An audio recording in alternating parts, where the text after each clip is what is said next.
মধ্যপ্রাচ্যের সবচেয়ে বড় শ্রমবাজার সংযুক্ত আরব আমিরাতে 12 লক্ষাধিক বাংলাদেশি প্রবাসীর বসবাস। পুরুষের পাশাপাশি দেশটিতে কর্মরত রয়েছেন অনেক নারী শ্রমিকও।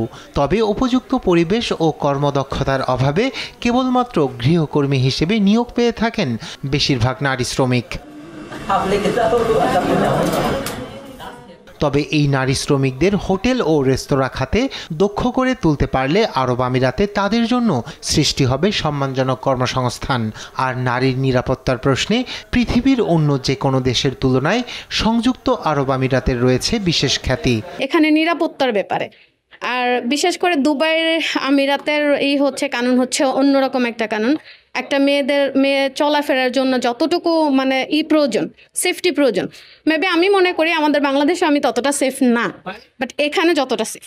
পৃথিবীর অন্য দেশের তুলনায় সহজলভ্য হওয়ায় চাহিদাটা বেশি বাংলাদেশি শ্রমিকের। তবে ভিসা জটিলতার কারণে অন্য দেশের শ্রমিক নিয়োগে বাধ্য হচ্ছেন রেস্তোরাঁ মালিকগণ, যে কারণে তাদের গুনতে হচ্ছে অতিরিক্ত বেতন, হারাচ্ছেন লভ্যাংশের একটি বড় অংশ। আলহামদুলিল্লাহ আমাদের বেনিফিট অনেক বেশি, তবে ভিসা জটিলতার কারণে আমাদের ব্যবসায় একটু সমস্যা হচ্ছে। তো আমি গভর্নমেন্টের কাছে এটাই রিকোয়েস্ট যাতে আমাদের ভিসা জটিলতাটা তাড়াতাড়ি শেষ হয়ে যায়। এই বাংলাদেশে ভিসার ক্রাইসিসের কারণেই আমাদের হায়ার করতেছে নেপালি, অন্যান্য ন্যাশনালিটিরা হায়ার করতেছে, আর এগুলোর জন্য আমাদের অনেক হয়রানিও ভোগ করতে হইতেছে।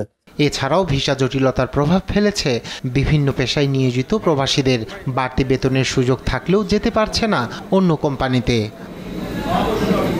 তাই ভিসা জটিলতা নিরসনের পাশাপাশি নারী পুরুষ উভয় শ্রমিককে ভাষাগত দক্ষতার সাথে কর্মদক্ষ হিসেবে গড়ে তুলতে পারলে দেশের অর্থনীতিতে গুরুত্বপূর্ণ ভূমিকা রাখতে সক্ষম হবে এই প্রবাসীরা। নিউজ ডেস্ক, দেশ টিভি।